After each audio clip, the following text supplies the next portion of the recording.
on va continuer. Et donc, je vais appeler Philippe Petit, qui est juste au bon endroit, et François Tassot, qui vont continuer, effectivement, sur ce que peut apporter cette recherche et des expériences aussi. Qui est-ce qui commence parmi vous? Est-ce que Thierry Saraf est connecté en étroit à distance? Il y a Thierry Saraf aussi qui est aussi sur une partie, hein, mais il est à distance, lui, il est là-bas. Est-ce qu'il est connecté? Je ne sais pas. Est-ce que Thierry Saraf est connecté? Bon, il n'a pas l'air d'être connecté, mais François va faire la présentation, et puis si Thierry n'est pas là, tu sauras le faire.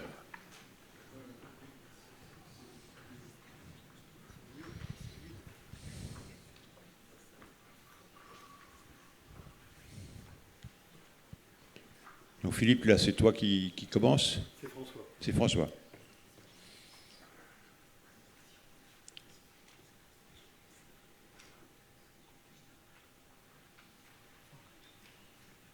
Non, c'est pas bien.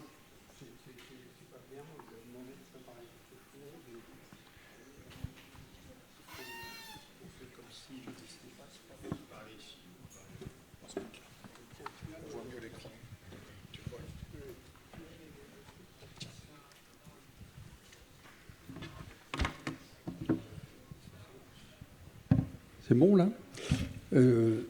Oui, c'est pas bien. On avait demandé au docteur Saraf, parce que lui, il est encore dans l'action, et j'aurais voulu qu'il puisse rapporter son expérience, notamment avec l'équipe mobile de coordination qui dirige toujours, qui a été créée maintenant il y a une dizaine d'années, et qui dirige toujours, et je trouvais que c'était plus correct que ce soit lui qui s'en occupe, qui en parle. Alors je ne sais pas si quelqu'un, moi on m'avait dit que ça marchait bien, bon, si ça ne marche pas, il fallait le dire avant. Hein. Bref, je ne suis pas content. Et donc là, la deuxième chose qui est très très bien, c'est qu'on devait parler au début d'après-midi, on parle enfin, donc c'est plus tout à fait le même esprit, mais enfin on va s'adapter. Donc ce qu'on voudrait faire avec Philippe, c'est apporter, on a dit que toutes les études avaient été centrées sur le regard croisé des professionnels et des familles, ou des familles et des professionnels. Bon, on va essayer d'apporter le regard des associations. Au fond, on peut dire, elles ont été commanditaires d'un travail. Qu'est-ce qu'elles en pensent? Donc, je ne rappelle pas que le travail sur c'est le même titre, hein, la vie au quotidien des personnes. En unité dédiée, c'était 2018, à domicile 2022, par la faute de la Covid. Ce sont deux recherches universitaires, parce que la volonté des associations France Traumatisme Crânien et l'UNFTC était qu'il y ait un support scientifique à ces travaux, que ce ne soit pas uniquement pas scientifique. C'est des recherches participatives, mais bon, ça a été suffisamment expliqué et professionnellement ce matin, je ne reviens pas. J'avais même entendu à un moment le mot émancipatoire, mais comme je ne sais pas bien ce que ça veut dire, je ne l'utilise pas. Ça repose sur des interviews et des questionnaires. On l'a vu, comment ces questionnaires ont été élaborés, comment la conduite des interviews a été aussi rigoureusement menée. La seule remarque que l'on peut faire, c'est qu'on n'est pas, d'un point de vue quantitatif, les deux études sont quand même pas très égales, puisque dans les unités dédiées, on a pu avoir distribué 400 questionnaires famille, 400 questionnaires professionnels. Il y a eu à peu près un taux de réponse de 50% à peu près. Hein. Et donc, ce qui fait quand même beaucoup pour le domicile. ben, il y en a beaucoup moins, mais c'est simplement la traduction qu'on n'a pas de listing, hein, on ne sait pas bien combien il y a de ces personnes à domicile actuellement. Et que là, je sais qu'à France Traumatisme Crânien, Emmanuel, on en a souvent parlé, pense qu'il faudrait arriver à faire une étude, mais elle est très difficile, puisque déjà, quand on part sur les critères de définition de ces états, c'est déjà au départ compliqué. Il faudrait trouver des définitions simples.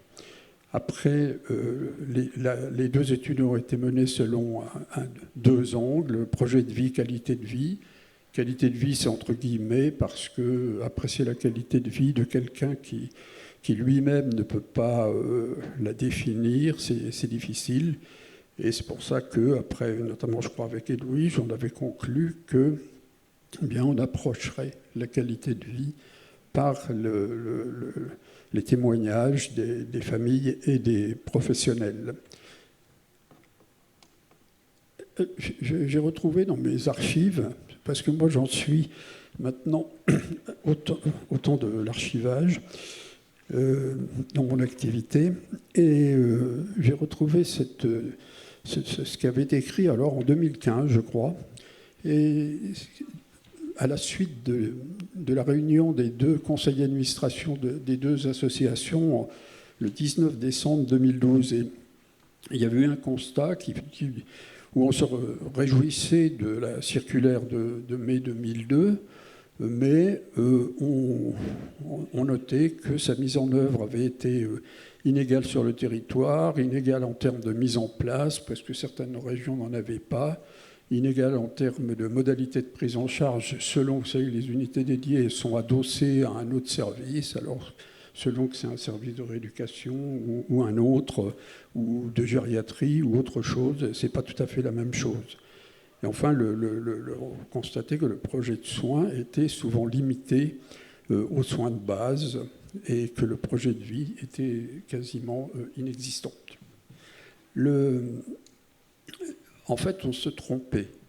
On se trompait, ou du moins on n'avait pas une vision réaliste, puisque quand le travail a été mené, et notamment Marie-Aline Campé avait beaucoup travaillé là-dessus, eh bien on avait quand même recensé 138 unités en France, donc on ne peut pas dire qu'il n'y en avait pas un certain nombre. Je ne sais pas si les besoins étaient couverts, mais il y en avait un certain nombre.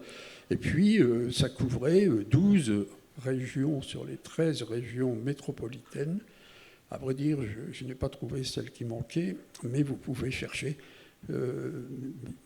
Et donc, il y a quand même des unités dédiées un peu dans toutes les régions, avec, par exemple, en Auvergne-Rhône-Alpes, 19 unités, Île-de-France, un peu plus bas, 17.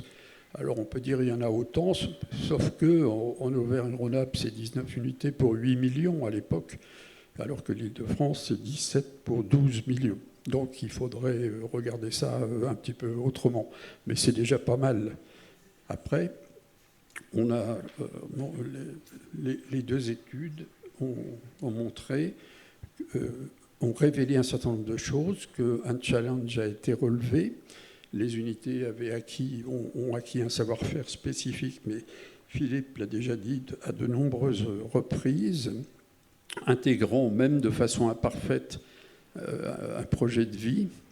Le deuxième constat récent, là, c'est que le choix du domicile, s'il n'est pas apporté par défaut, est une perspective tout à fait réaliste, à condition qu'il soit préparé en amont.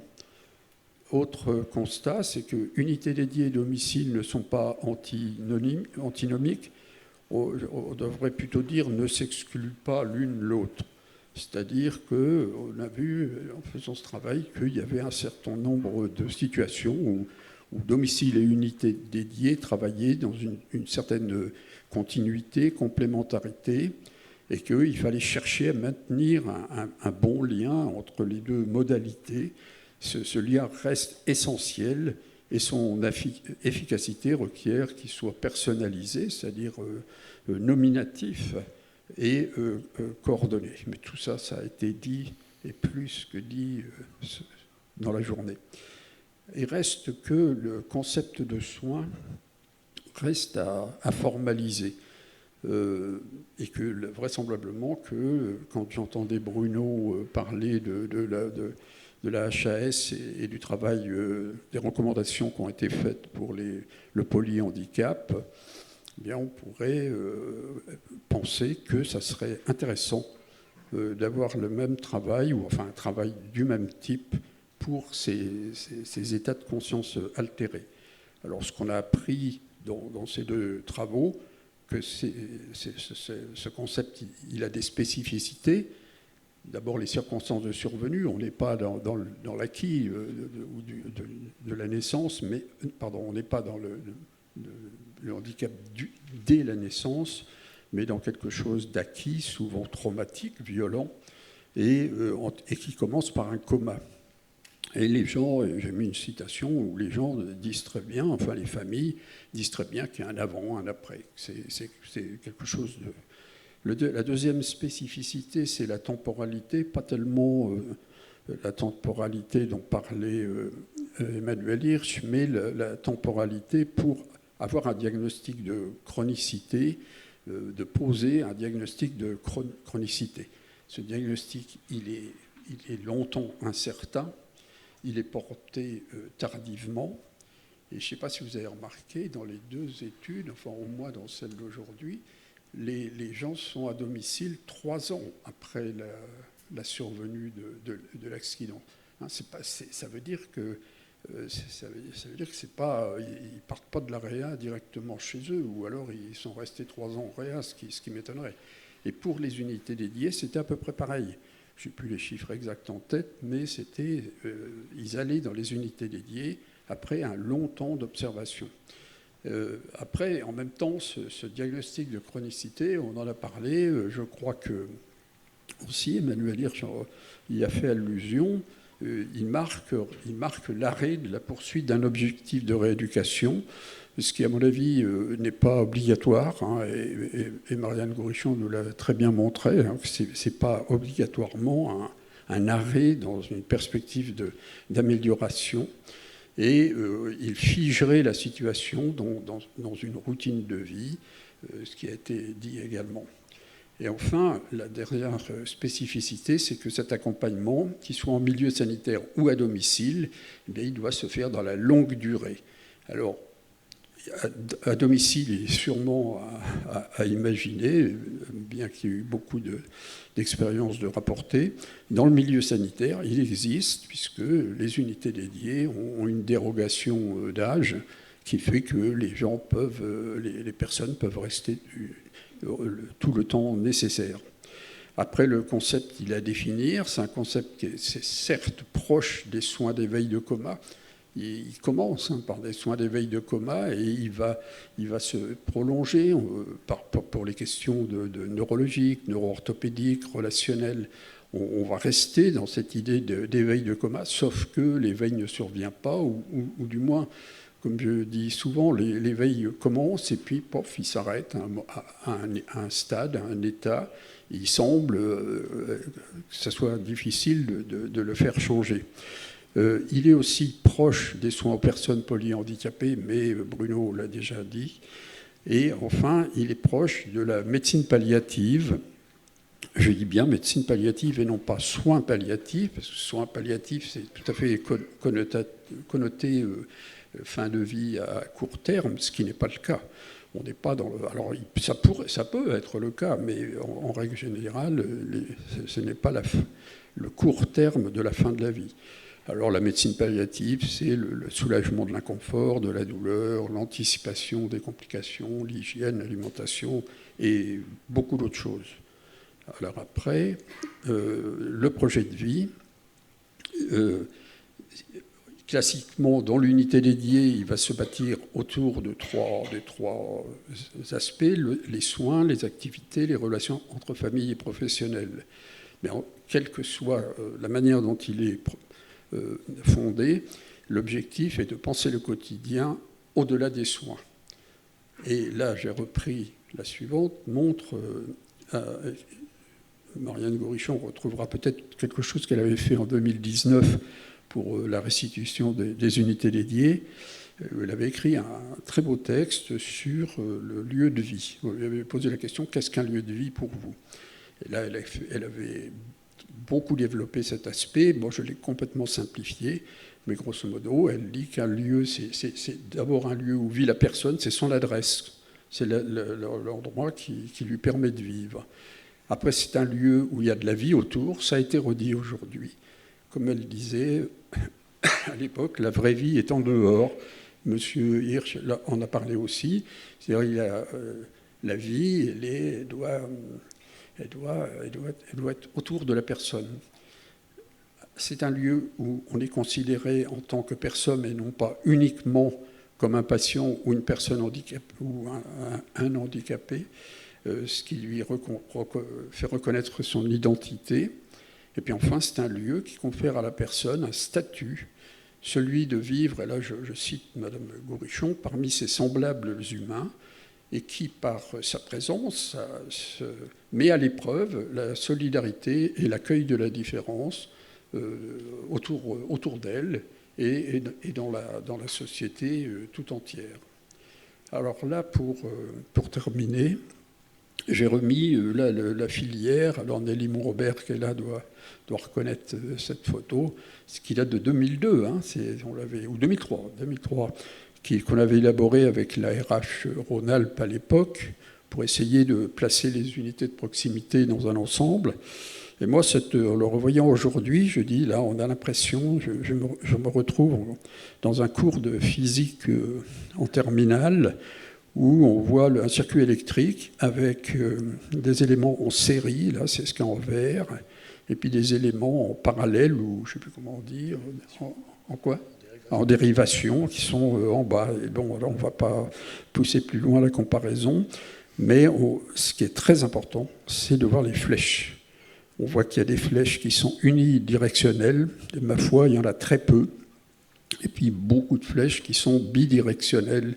Ce qui veut dire que déjà en 2003, on avait compris ou mis en perspective des allers-retours, des allées, et vous voyez qu'on l'imaginait même, des allers et retours ou des passages d'une unité de proximité à une autre, selon qu'il y ait des problèmes, soit relationnels, soit d'autre nature. Et donc, voilà.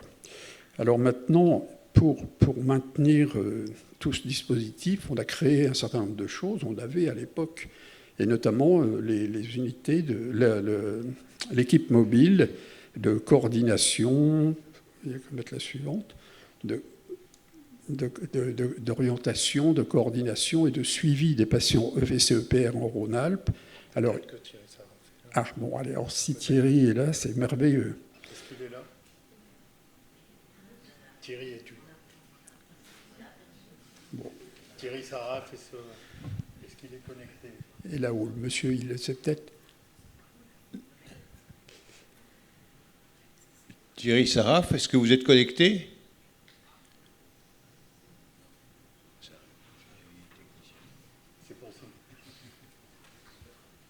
Il était connecté il y a quelques instants, mais il n'est plus là. Je vais essayer de le recontacter. C'est appelé son établissement pour qu'il se connecte. Donc ça a été créé, et Nelly Monrobert, je ne le vois pas, mais bon, elle doit être... Ah oui, c'est ça. On a été pour vraiment une des initiatrices. On avait... notre idée était d'essayer justement d'homogénéiser les 19 unités dédiées de la région et unifier, c'est-à-dire qu'elles se connaissent, qu'on ait une évaluation. Ça y est? Ah oui. Ah. Voilà. Ah, bonjour. Bonjour. Ah bon, alors c'est parfait. Vous êtes... vous entendez? Attendu, oui, on vous entend. On voit, pour l'instant, c'est nous on nous voit nous, mais il doit y avoir la possibilité de vous voir. Voilà. Pour l'instant, c'est pas une mobile, mais ça va venir. Bon, écoutez, on va essayer d'être bref en mots. À la façon de l'équipe mobile, on ne sait pas ce qu'ils entendent. Si, là, on vous entend, mais effectivement, on ne voit pas, on voit votre Je pense que le photographie. plus simple D'accord. pour vous, c'est de couper la caméra parce que la connexion internet semble faible. Juste le son, ça sera plus clair pour tout le monde. Merci. Voilà. D'accord. Et vous Est-ce pouvez, que- vous voyez les, Ben, si vous entendez, c'est l'essentiel. voilà, vous voyez les diapositives et vous pouvez les commenter. D'accord, très bien. Donc en fait, par rapport à l'équipe mobile, il y a un rôle institutionnel de repérage et d'identification des besoins, et puis un rôle opérationnel, hein, de coordonner les prises en charge le long de la filière entre la réanimation, les unités de proximité, donc pour cela organiser des bilans, et ensuite organiser la prise en charge dans l'unité la plus proche du domicile du patient. On peut changer de diapo.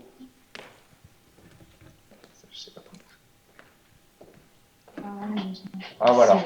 Donc après, dans la constitution de l'équipe, l'important c'est d'avoir un croisement des différentes compétences, effectivement, entre les compétences médicales pour la connaissance des pathologies, des rééducateurs ou psychologues en fonction des périodes, puis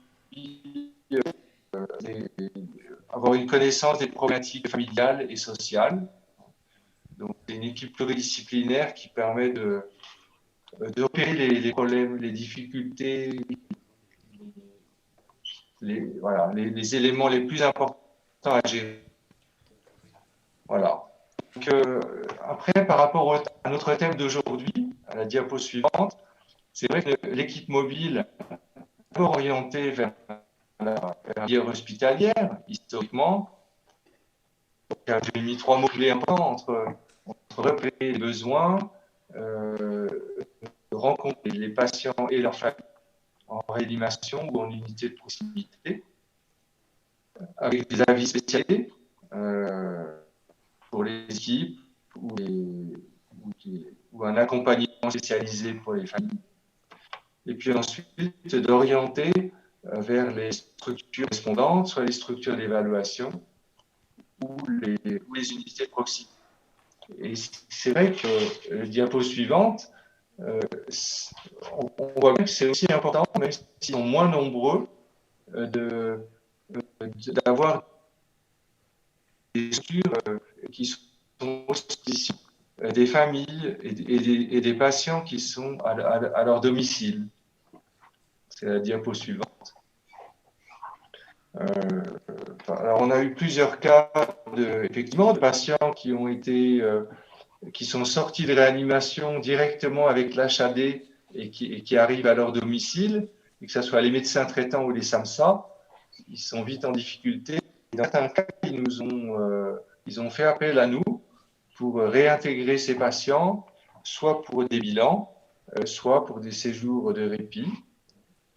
Donc, ensuite, les rencontres, nous, c'est arrivé qu'on puisse aller donc au domicile pour justement évaluer les besoins de ces patients, évaluer s'ils ont besoin d'évaluation spécialisée, c'est souvent le cas, surtout quand ils sortent de séjour, et puis organiser les soins, trouver des par rapport à l'HAD qui soient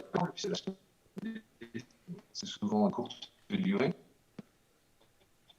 Et puis organiser, et puis parfois de réactifs quand il y a un épuisement des aidants. Alors c'est vrai qu'on a certains patients où d'emblée ils ont suivi la filière de soins, réanimation, SRPR, unité de proximité, donc c'est nous en l'occurrence, organisation de domicile. Et ensuite, notre équipe mobile VCEPR, elle a pu faire des fois avec une équipe mobile de réduction pour organiser des actions de toxines modifier les installations.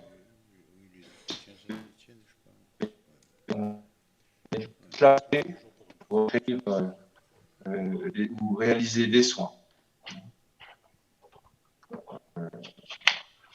Donc c'est vrai que un autre élément important, c'est les besoins de formation qui ont été pris en charge depuis maintenant de longues années grâce à l'équipe de la région Rhône-Alpes, avec notamment France. C'est à la fois des DU, un DU, et puis des de trois qui sont Thierry, nous avons vraiment une connexion qui est très mauvaise. Donc malheureusement, je pense qu'on va couper. Et puis je pense qu'il faut que tu arrives à inviter pour les journées de Saint-Étienne, là, inviter un maximum de gens et que les gens qui sont ici pourront venir dans ces formations qui étaient réservées aux Rhône-Alpins, mais peut-être que ce sera ouvert aux autres, puisqu'on est sur le partage de liens entre les gens. Et malheureusement, je vais interrompre parce qu'on entend un mot sur deux. D'accord. Je suis désolé. Hein. Une fois, là je t'entends très bien, mais sinon, on a une très mauvaise connexion. À bientôt. Donc, oui, pour résumer, là, c'est vrai qu'on entendait... Je dirais que c'est important. Et on comprenait pas très bien, mais enfin bon, c'est vrai que cette équipe mobile, elle a souvent, j'ai remarqué qu'il y a les équipes de rééducation, les équipes 3R là, qui sont, on dit mais pourquoi elles n'interviennent pas? Mais le problème c'est que les équipes de rééducation, MPR, elles ne sont pas forcément compétentes pour ces situations de handicap extrême, ou du moins c'est pas obligatoire là. Alors là en fait ils travaillent en synergie avec les équipes mobiles des différents territoires de Rhône-Alpes, mais ils font un travail de lien, hein, c'est sûr. Et ils peuvent intervenir, et si j'étais toujours valide, eh bien, je travaillerai justement à cette possibilité d'intervenir au domicile pour orienter ou faciliter les besoins médicaux ou rééducatifs des gens auxquels ils peuvent être confrontés. Pour le chapitre formation, il faut dire que dans cette région, en 2006, il y a eu la création d'un diplôme d'université. On en a un peu parlé. Il a marché très bien jusqu'à la Covid. Là, c'est à peu près une vingtaine d'étudiants par an, ce qui fait qu'il y en a eu plus d'une centaine de formés. Parmi les brillants élèves, il y avait Philippe et puis d'autres, mais qui ont acquis un certain nombre de connaissances de base dans les différents aspects, y compris l'approche. C'était pas que de la neurologie et de la neurophysiologie, ça dépassait un peu ça.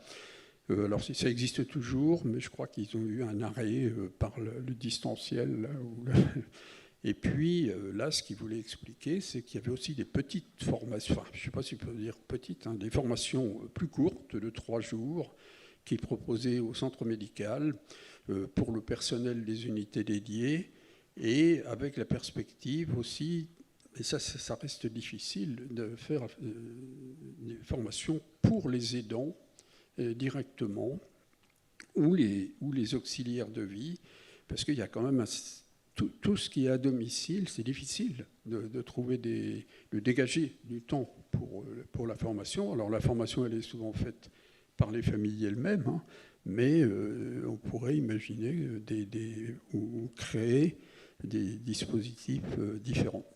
Voilà, pour ma part. Philippe. Et bien donc le dernier étage de la fusée sur cette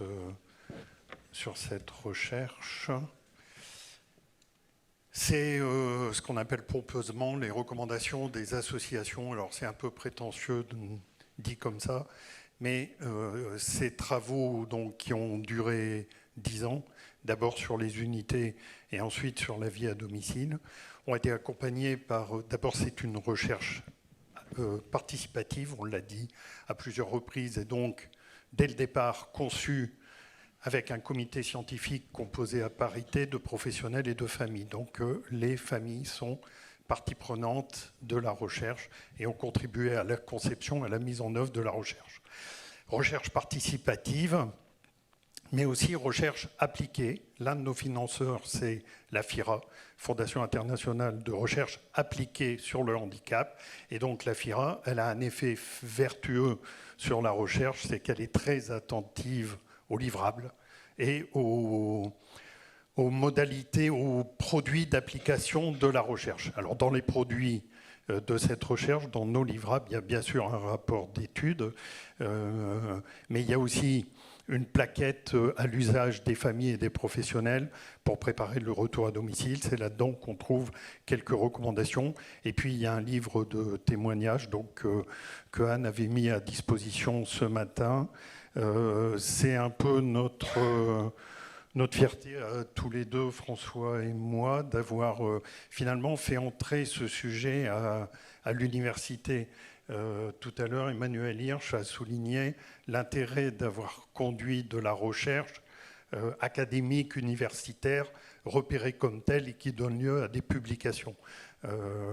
Dans la revue de la littérature qu'a présentée Nadine Proya ce matin, elle disait qu'il n'y avait pas grand-chose sur la vie et la prise en charge dans la durée. Il y a beaucoup de choses sur le diagnostic et la caractérisation des états de conscience, mais assez peu sur la vie dans la durée des états de conscience altérés. Donc merci Anne Boissel, merci Nadine Proya. Maintenant, quand on fera une recherche, on trouvera vos travaux. Voilà. Et on est fiers d'avoir contribué à ça. Alors des recommandations, du coup, en quelques slides. Si on considère que le point final de nos travaux, c'est l'étude sur le domicile. Les recommandations, on les a centrées là-dessus, c'est-à-dire qu'est-ce qu'on identifie comme besoin, comme élément nécessaire pour permettre et pour réussir le retour à domicile. Sachant que on pense que ce qui marche, entre guillemets, pour des personnes aussi vulnérables et aussi dépendantes que les personnes en état végétatif chronique et relationnel, probablement ça marche aussi pour beaucoup de gens et qu'il y a probablement des choses à capitaliser sur les constats de ces études.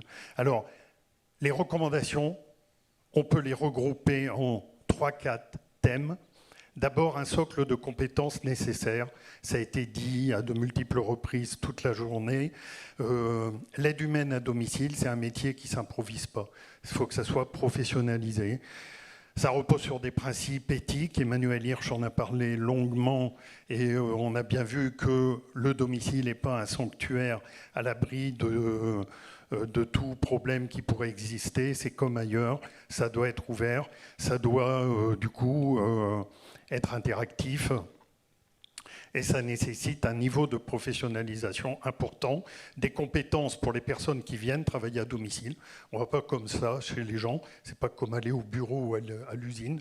On va travailler dans l'environnement de vie intime des personnes qui vivent à domicile. Et donc ça veut dire respect de l'intimité, de la confidentialité, etc.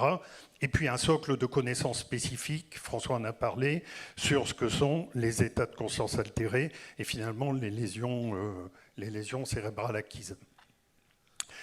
Pour que ça fonctionne, il faut une coordination et une supervision. Il faut que ça soit professionnalisé. Il faut aussi que ça soit coordonné, accompagné. Il faut recruter. On a entendu dans les témoignages des familles ce que ça représentait de complexité, de recruter, de former, d'encadrer, d'éviter le turnover. Corinne disait ce matin, de temps en temps, j'ai l'impression d'être la remplaçante des aides humaines de mon fils. C'est fait en définitive. Parfois, elle se demande si c'est pas ça, sa fonction. Il faut inclure des compétences paramédicales, donc ça doit être une équipe pluridisciplinaire. Il faut un soutien psychologique, parce que c'est pas rien, c'est impactant aussi. Et donc, il faut des espaces de débriefing et de soutien psychologique, d'accompagnement des équipes. Dans notre étude sur le domicile, le médecin traitant, c'est quand même le grand absent. Il n'y a pas eu d'entretien de médecin traitant. Or, intuitivement, on pense qu'il a un rôle à jouer dans la coordination de ce qui se joue à domicile. Donc il y a quelque chose à explorer sur le rôle et la place du médecin traitant. Il faut, Éric Vérin le disait en commençant, organiser la transition entre l'institution et le domicile. Et puis aussi, les flèches de François étaient bidirectionnelles parce qu'il faut des retours, il faut des évaluations, il faut des mises au point. Et donc tout ça n'est pas figé, c'est interactif.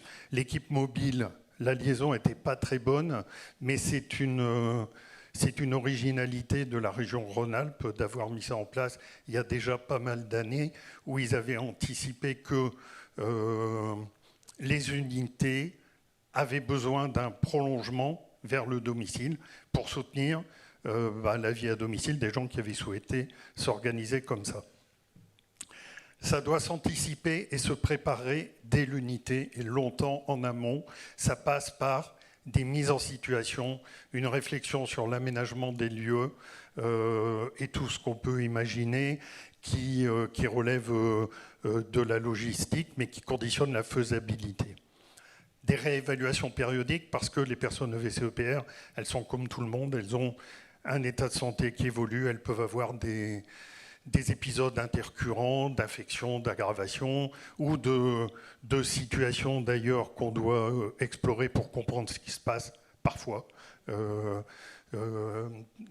Je crois que Marianne, tu parlais de troubles de transit qu'il faut repérer. C'est pas forcément évident, et donc avoir un soutien et un backup qui sécurise cette vie à domicile, c'est probablement indispensable.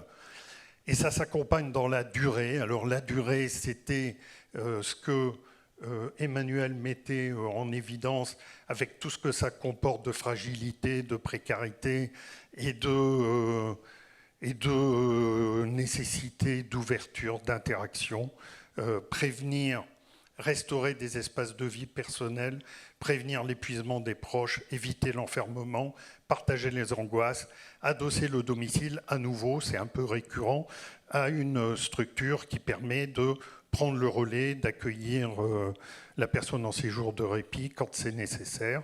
Ça conditionne la vie dans la durée. Et puis quelques suggestions qui ressortaient des entretiens et de ce qu'ont évoqué les professionnels et les familles autour de l'expérience du domicile. D'abord, le soin fait partie intégrante de la vie quotidienne. Et le soin, le nursing, c'est pour ça que c'est une catastrophe quand on n'a pas le temps nécessaire à consacrer à la toilette, parce que c'est un temps à part entière d'interaction et d'entrée en relation avec la personne. Dans ces situations-là, ces temps-là sont fondamentaux. Tout ce qui est activité sur la sensorialité, puisqu'on est dans une communication non verbale qui passe par les ressentis, les émotions, c'est très important. Il y a de belles expériences de musicothérapie.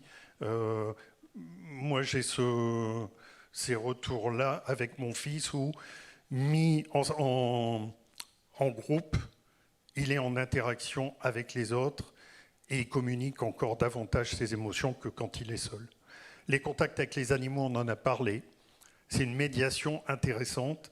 Il y a beaucoup d'applications aujourd'hui de la présence animale qui rassure. Et maintenir une communication et des repères temporels, ça c'est ce que nous disent les proches. C'est important de structurer la journée, de marquer les temps importants, voire les actualités personnelles, familiales ou même sociétales. Voilà très très rapidement les quelques repères qu'on peut modestement soulever en termes de recommandations.